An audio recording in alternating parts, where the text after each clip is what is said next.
Good morning everybody and welcome back to another 15 RuneScape facts you may not have known about. This episode will be focused on old school RuneScape only. Quite a few of these will be Easter eggs, but some of them will actually be useful to your day-to-day gameplay. Now these are 15 things that I didn't know about old school RuneScape. It is possible that you may already know this. If you do, leave some facts that I might not know about. I'm always keen to make another video. Anyway guys, thanks for watching and let's get started.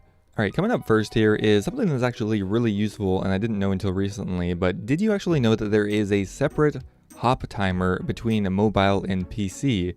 So for example, if you are hopping between worlds to buy items from a shop, if you quickly log into your account on your phone, the timer will be reset. For those who don't know, after hopping about 15 times, it'll bump your account out of the world and it will say that you have processed too many login attempts and you'll have to wait another 20 or 30 seconds before you can log in again, and there's just a certain amount that you can do per 5 minutes or something like that. However, if you have your phone open with you, you can log in on your phone's device and it will have a separate timer. This is pretty useful for a lot of money making methods that require you to hop worlds a lot. It could even potentially be useful telegrabbing wines of Zamorak, buying ores from the blast furnace, and pretty much any other location that requires world hopping a lot. There is actually one song in old school RuneScape that I had never heard before, and it's actually hidden in Tutorial Island. If you go to Brother Brace's church, on the top floor of the church there's actually an organ, and unlike most interactable objects, this one will actually change your music. If you click on it, it will play the following song.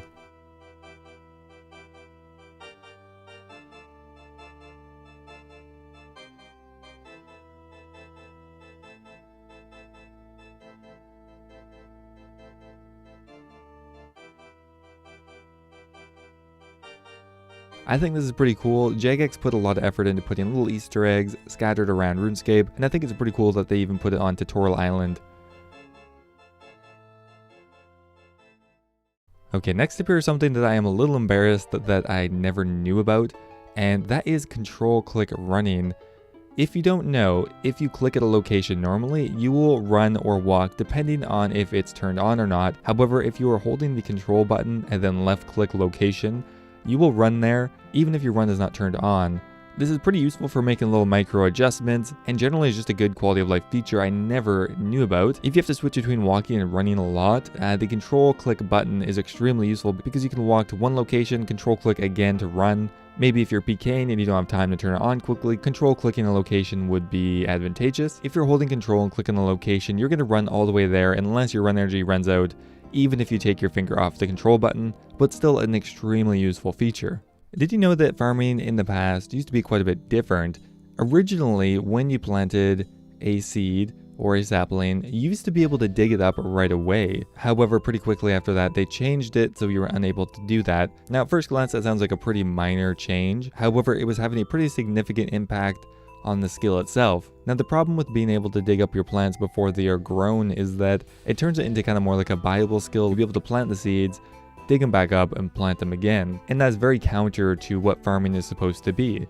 Planting the seed and waiting is kind of the foundation of farming. And unfortunately when the skill was originally released, it wasn't actually following that, and quickly people started abusing it so you could get large amounts of experience without having to wait. Next up here is probably one of the largest misconceptions about old school RuneScape, and that is that burning higher tier logs does not keep the fire lit longer, which I think is stupid anyway. That would not even be that useful even if it was the case, but for some reason burning a magic log and an oak log, they will stay lit the same amount of time. I can't fathom why it's like that. Firemaking is so useless anyway. At least give it that, even if it's not that useful. But yeah, try it out. Burning a magic log and burning a willow log, they are going to stay lit the same amount of time. So yeah, firemaking is pretty much useless. Coming up next here is, did you actually know that you can cast the high alchemy spell on a Genie Lamp from a random event?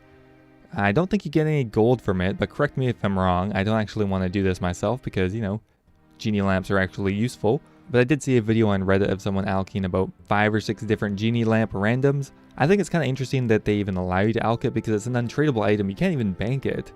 But yeah, you can alch it if you want. I mean, it is gold to be fair. Next up here, did you know there's actually a reference to Monty Python in the game? Probably several to be honest, but one of the more notable ones is referencing a part from the Holy Grail, and that is if you use a herring on a tree, and it says, "This is not the mightiest tree in the forest."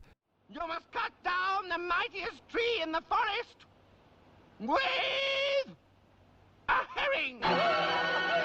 We shall do no such thing. Oh, please. So when you're running between Canifis and Barrows or going through Mauritania, you may notice that the gas will turn your food into rotten food, and that pretty much works for any food items. Well, did you know that this actually works on rare holiday items as well? For example, the Easter egg. If you were running through Mauritania, it could actually turn that into rotten food, which was more of an issue back in RS2 because right now those items are pretty cheap and easy to obtain. But back in 2007, when those items actually had a significant value, that was a pretty big deal. If you're running through Mauritania for some reason and you had a 100 mil Easter egg on you and it turned it into rotten food, you'd be pretty mad. Next up here, did you know there's actually a item that you can burn twice? That item is raw beef. If you have cooked beef in your inventory and you use it on a fire, it will actually burn it automatically for you. Now the reason for this is that high level Ironman accounts specifically potentially would actually be locked out of doing a quest, because for one of the quests you'll actually need a piece of burnt meat, and on an Ironman account the only way to get that is by burning it yourself, and once you get to a higher cooking level you just would never burn meat, which means you can never complete the quest. So this was added in to prevent that from happening. It is the only piece of food in the game that you can intentionally burn, which I think is pretty interesting. Now, if you've ever noticed team capes, you buy them from different shops located in the wilderness. Did you know that if you take the first letter of the different NPC's name, it actually spells something out, and that is wilderness? First up, we have William, and then Ian, then we have Larry, Darren, Edwards, Richard, Neil, and Edmonds, which when put together spells wilderness. When you're looking at most items, you'll notice that they have a weight associated with them. However, there are certain items that have no weight, and one of the more useful ones is the black pickaxe. If you look at any other pickaxe, it has a weight of at least 1 kilogram, but for whatever reason, the black pickaxe has a weight of 0. This actually does have a use. For example, abyss rune crafting, you do generally bring a tool item to get through the tunnel, but having a low weight is also really important, so bringing a black pickaxe might actually be a decent choice. On top of that, the black pickaxe is pretty cheap at only 1.3k, so there's something to keep in mind. Did you know that there are actually 2 different types of cabbage in the game? There is the regular cabbage that you pick at pretty much every single cabbage patch, and there's also the cabbage patch located at the Drainer Manor. Those cabbages are actually programmed independently. For example, they take up a different bank slot in your bank. And on top of that, the cabbages located at the Drainer Manor will actually raise your defense by a few points, which is really strange. I don't know why that got put in there. Not to mention that you're using that cabbage to poison someone else's soup or cauldron or something. A very interesting choice. Next up here, did you know that the cleaning cloth is actually created by using a Karamjan rum on a piece of silk? Did I just spill the beans on another really good money making method? Maybe. The cleaning cloth is worth almost 1000 GP each, and silk is only 25 GP each, and the Karamjan rum is really cheap as well. Honestly, I didn't actually know that you could create a cleaning cloth, but I think it's pretty interesting.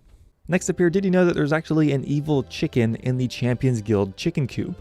I gotta admit, I did accidentally attack this chicken a couple years ago when I was just fucking around. I don't know what I was doing, why I was killing chickens there, and this was before I did the recipe for disaster quest, but there's actually an evil chicken there. Another interesting thing about the evil chicken is it actually scales off of your combat stats. For example, if you are level 3 to 10, the evil chicken will only be level 19. However, if you're over level 91, it will actually be level 159 with a max hit of 5. And last up here, did you know that Purdue the Traveling Merchant actually sells god capes? Just the other day I wanted to cast the Flames of Zamorak spell, but I realized that I didn't actually have the correct god cape. I was kind of wondering how you actually get replacement capes of a different god alignment. Well, apparently you buy them from Purdue. Purdue is located in quite a few different locations, but one of the easiest ones to access is in the Edgeville General Store on the top floor. He does sell quite a few different untradeable items, but one of the more useful ones is buying the separate god capes. When I originally took the Saradomin cape, I didn't really think there was much of a difference, but there actually is for the different god spells that you want to cast. For example, if you want to cast the Flames of Zamorak spell with the charge spell with it, you actually need the Zamorak cape, which actually gives that cape a slight edge. The reason for that is that you can actually auto-cast Flames of Zamorak with the Staff of the Dead, which is actually a pretty good weapon. For example, to auto-cast Claws of Guthix, you need a Void Knight mace. Like, who's going to use that? So I actually do think that makes the Zamorak cape a little bit better. Anyway guys, that is it. Those are 15 different facts you might not have known about Old School RuneScape. Let me know what you think. If you have anything else to add to another list in the future, leave a comment down below. If you enjoyed, leave the video a like, I would appreciate it, and I will see you next time.